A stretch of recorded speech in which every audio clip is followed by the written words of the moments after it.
Sigmund Freud. Okay, you've definitely heard the name, but who is the man behind some of the most influential and, yeah, controversial ideas in modern history? Today, we're diving deep into the mind of the father of psychoanalysis, a guy who totally changed how we think about ourselves. Let's get into it.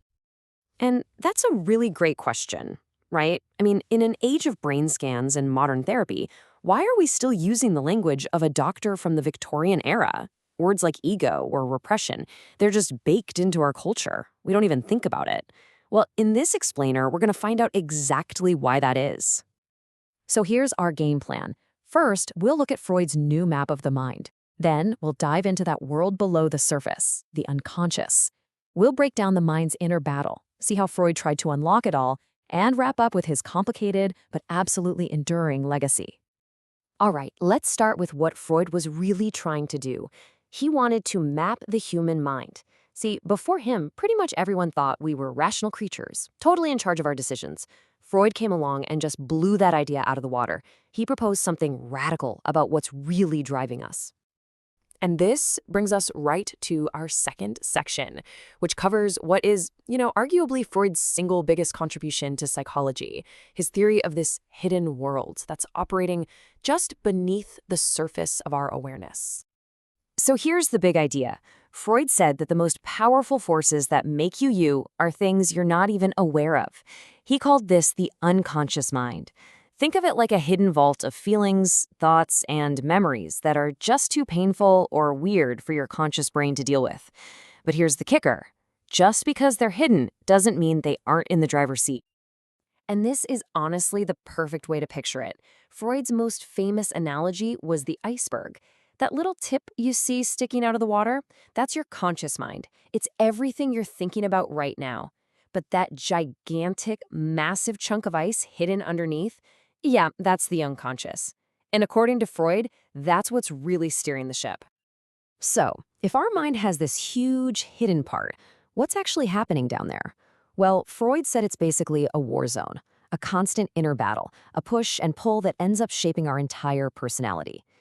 He said our personality has three parts that are always fighting. First, you've got the id. This is your wild, primal side. It works on the pleasure principle. It wants what it wants, and it wants it now.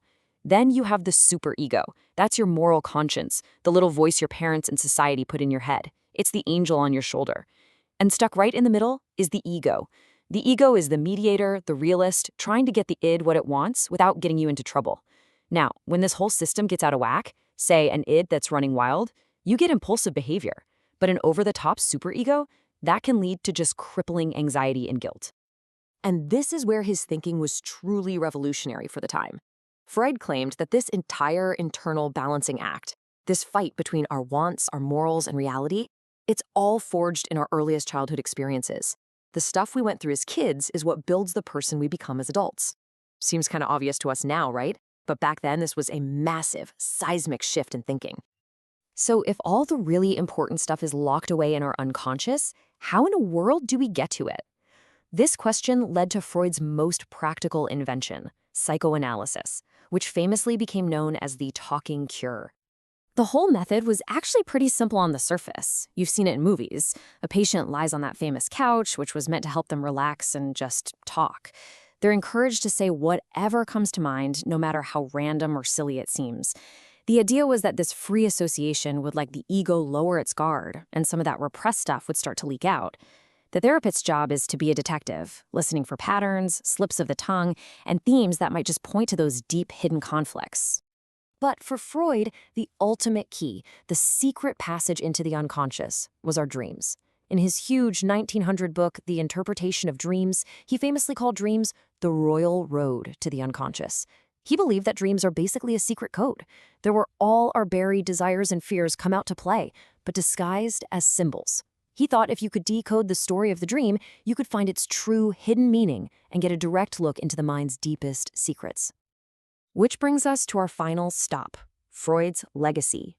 He died back in 1939, but the arguments over his work, they're as intense as ever. His impact is just undeniable, but man, is it complicated. Yeah, Freud's legacy is really a tale of two extremes.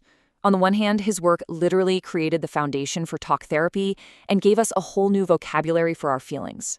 But on the other hand, critics have a point. A lot of his big ideas are basically impossible to prove scientifically.